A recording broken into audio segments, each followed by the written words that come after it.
बजरंग बली की। नमस्कार।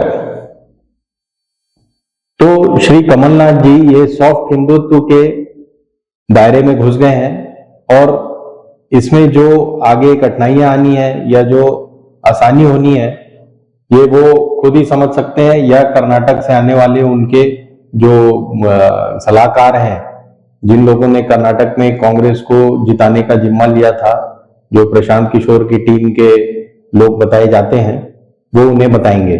लेकिन फिलहाल आप ये वीडियो और देखें।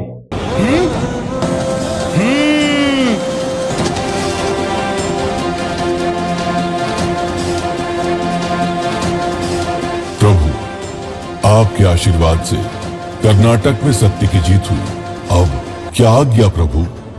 हे हनुमान, अब मध्य प्रदेश की ओर प्रस्थान करो। अब तुम्हें भक्त कमलनाथ की विजय पताका लहरानी है। जय श्री राम।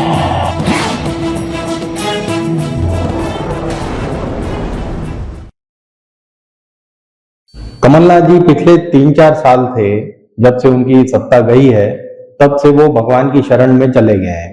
तो कभी वो उज्जैन जाते हैं, कभी पीसीसी ऑफिस के सामने पीले झंडे लगवा देते हैं, कभी खुद पीला वस्त्र पहनकर वो इस मुद्रा में बैठे रहते हैं। उनका अपना 75 साल के राजनीतिक करियर में कभी भी उनका ये बैकग्राउंड नहीं रहा है कि उन्होंने कभी भी भगवान का सहारा लेके या भगवान के नाम का सहारा लेकर या सॉफ्ट हिंदुत्व जिसे अब कहते हैं उसका सहारा लेकर कोई भी इलेक्शन लड़ा हो।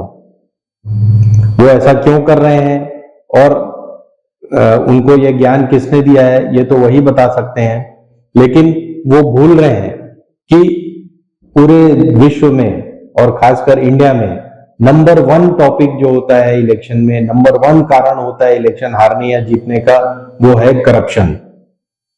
अभी आपने देखा होगा कर्नाटक में ये जो 40% की सरकार गिरी है वो सिर्फ करप्शन के आरोपों से।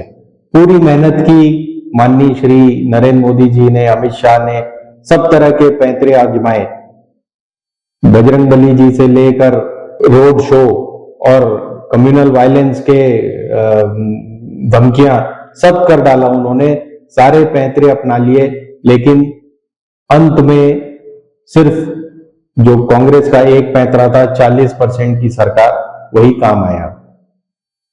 यही नहीं, 64 करोड़ से जो बोफोर्स की कहानी शुरू हुई थी वो सरकार दर सरकार सिर्फ करप्शन के मामलों पर ही सरकारें निपटती रही हैं। कमलनाथ जी खुद भूल रहे हैं 2018 के इलेक्शन में व्यापम ही सबसे बड़ा मुद्दा था और जो मौतें हुई थी व्यापम की वजह से, मेडिकल कॉलेज के रिजल्ट्स की वजह से, वही सबसे बड़े मुद्दा था। और इसके अलावा वो चाहे जो सोचें, सॉफ्ट हिंदुत्व की लाइन में जाएं और जो भी साथ में करना चाहें वो तो बहुत अच्छी बात है, लेकिन करप्शन ही सबसे बड़ा मुद्दा है। सेकंड आता है महंगाई। महंगाई पर स्टेट गवर्नमेंट का कोई बहुत खास रोल नहीं होता, इसलिए स्टेट गवर्नमेंट को करप्शन के मुद्दे पर ही घेरा जा सकता है। अब उनके सामने कौन है? उनके सामने है शिवराज सिंह चौहान, जो दुनिया के सबसे करप्ट सूबे के जो मुख्यमंत्री होते हैं दुनिया में, जहां जहां पे भी स्टेट्स हैं, जहां जहां पे भी फेडरल स्ट्रक्चर है, उन सूबों के जो मुख्यमंत्री होते हैं उनमें सबसे करप्ट मुख्यमंत्री अगर कोई है तो वो है शिवराज सिंह चौहान। शहबाज शरीफ जो अब प्रधानमंत्री हैं पाकिस्तान के, वो भी पंजाब के मुख्यमंत्री रह चुके हैं और बहुत करप्ट माने जाते थे। लेकिन मेरा अपना मानना है कि शिवराज सिंह चौहान उनसे भी 2 कदम आगे हैं। इस बात को कमलनाथ जी को सबसे आगे लाकर चुनावी मुद्दा बनाकर लड़ना चाहिए। वो ऐसा क्यों नहीं कर रहे हैं, उनकी क्या सांठगांठ के है, ऐसे बहुत से आरोप लगते रहे हैं।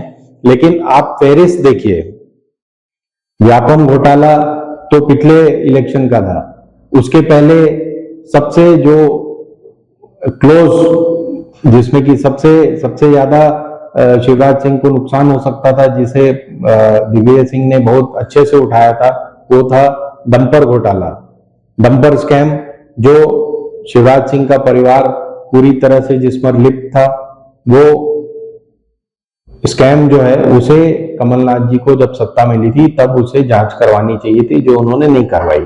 और डंपर घोटाले का जिन एक बार फिर से बाहर है। इस बार एक अफसर ने इस तरीके का इशारों में आरोप लगाया है। बाकायदा जो पूर्व मुख्यमंत्री हैं शिवराज सिंह, उन्हें पत्र भी लिखा गया है।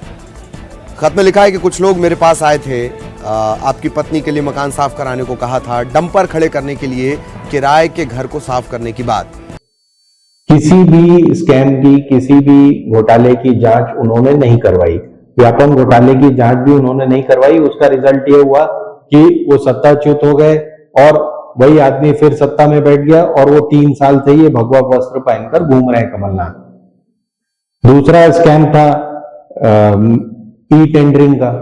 बहुचर्चित ई टेंडरिंग घोटाले में पूर्व मंत्री और बीजेपी नेता नरोत्तम मिश्रा की मुश्किलें बढ़ती जा रही, क्योंकि इस घोटाले में उनके निज सचिव वीरेंद्र पांडे और ओएसडी रहे निर्मला अवस्थी के घर पर ऐसे दस्तावेज मिले हैं जिनसे पुष्टि हो रही कि दोनों ही सचिव लगातार गुजरात की कंपनी सोरठिया वेलजी रत्नम से लगातार संपर्क में थे। तीसरा स्कैम था ये पोषण आहार का, जो बच्चों के आहार खा गए, महिलाओं और बच्चों के लिए जो आहार दिया जाता है वो, उसमें जो बहुत बड़ा घोटाला हुआ। एक बड़ी खबर आप इसको कहिए, जहां पोषण आहार योजना में बड़ा घोटाला सामने आया है। योजना का लाभ लेने वालों की पहचान, उत्पादन, अनाज बांटने और क्वालिटी कंट्रोल में बड़े पैमाने पर हेराफेरी की गई है। इसकी सबकी एक लंबी फहरिस्त है और अब लेटेस्ट है वो कारम डैम का। कम से कम 150-200 ऐसे कर्मचारी हैं, कर्मचारी, ऑफिसर भी नहीं कह रहा हूं, कर्मचारी ऐसे हैं भोपाल में और पूरे मध्य प्रदेश में जो मल्टी मिलियनर्स हैं, करोड़ोंपति हैं, करोड़पति नहीं करोड़ोंपति हैं, जिनके छोटे छोटे जो हेमा मीणा टाइप जो अभी लेटेस्ट स्कैम निकला है, जो जिनके यहाँ रेड हुई थी, वो जो कि डेली वेजर है, वो 10-20 करोड़ की मालिक है। तो ऐसा मध्य प्रदेश गढ़ा है पिछले 20 साल में शिवराज सिंह ने। उसके विरुद्ध कमलनाथ जी को आवाज उठानी होगी अगर वो ये इलेक्शन जीतना चाहते हैं आने वाला। और कर्नाटक की सबसे बड़ी जो सीख है इलेक्शन के मामले में वो यही है। सुनील कोंगुगोलू और शशिकांत सेंथिल, इस तरह के लोग अब अपनी टीमें लेकर कमलनाथ जी का साथ देंगे मध्य प्रदेश के इलेक्शंस में। ये लोग शायद प्रशांत किशोर की टीम के थे पुराने और इलेक्शन मैनेजमेंट के गुरु माने जाते हैं। वो सब अच्छी चीजें हैं, अगर उन्हें इलेक्शन लड़ना है तो बहुत अच्छी चीजें हैं ये सारी। लेकिन नंबर 1 मुद्दा करप्शन, नंबर 2 महंगाई, और उसके बाद ये सब आता है सॉफ्ट हिंदुत्व और बाकी मुद्दे। तो मेरी सलाह तो यही है कमलनाथ जी को कि वो इस पर ध्यान दें, ना कि अपने ये भगवा वस्त्र पहनकर घूमने पर। नमस्कार, हिंदुस्तान जिंदाबाद।